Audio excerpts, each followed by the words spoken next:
comment on adresse une demande d'assistance ou qu'on veut exprimer un besoin?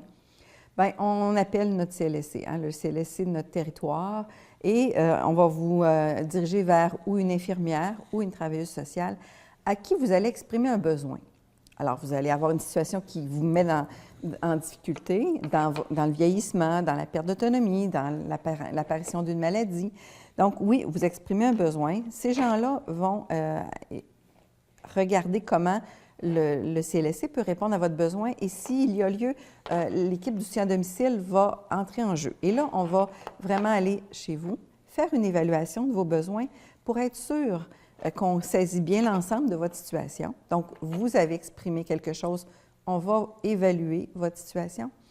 Mais après ça, on va venir vous partager nos conclusions parce qu'on va être sûr d'avoir bien saisi quelle était la priorité de ces besoins-là, quels sont vos choix là-dedans, parce que les solutions qu'on va vous présenter, bien, vous allez devoir en faire un choix, parce que ça vous appartient de choisir ce que vous voulez pour favoriser votre soutien à domicile. Donc, soyez assurés que ce choix-là, on va le respecter et qu'il va être pris en compte dans les services qu'on va vous offrir. Naturellement, on est vraiment on met l'accent, nous, sur l'autonomie de la personne. C'est sûr que quand vous allez nous exprimer un besoin, toute notre énergie va se concentrer sur est-ce qu'on peut redonner à cette personne-là l'autonomie dans les activités qu'elle nous souligne avoir des difficultés. Parce qu'on sait que l'autonomie, c'est la liberté d'action. Donc, comment on peut faire de l'enseignement?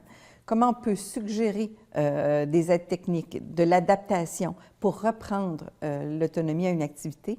Et l'assistance, c'est une gradation dans les moyens qu'on vous propose. Alors, il peut y avoir aussi de l'assistance qui soit proposée, qui va se donner dans un environnement adapté parce qu'on sait très bien que quand on donne de l'assistance, il y a des enjeux de sécurité, autant pour la personne que pour l'aidant et, en l'occurrence, le travailleur qui vient vous aider dans l'activité. Donc, il va falloir avoir un environnement qui respecte certaines règles.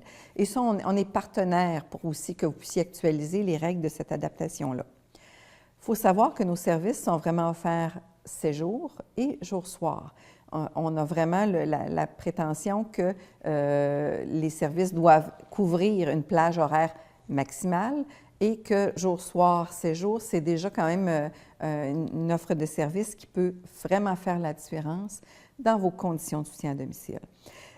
On a aussi le regard sur à quelle fréquence on peut donner ces services-là. Et ça va être appuyé selon l'évaluation qui va être faite et selon la priorité ou les besoins qui vont nous avoir été exprimés.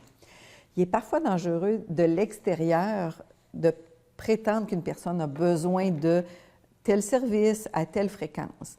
Il faut savoir que c'est vraiment dans l'intimité et à l'intérieur de l'évaluation et de ce qu'on appelle le plan d'intervention qu'on vient vraiment mettre sur la table quel besoin vous nous exprimez, quelle est notre évaluation, qu'est-ce qu'on vous propose, quel choix vous faites, qui amène les services qu'on actualise auprès de vous. Fait que ça, c'est vraiment la base du partenariat qu'on fait avec un usager pour son soutien à domicile, son maintien à domicile. Et ça, on a vraiment à cœur là, de pouvoir être en continuité dans ces services-là, puis en accessibilité pour qu'on puisse vraiment faire la différence dans le quotidien des gens.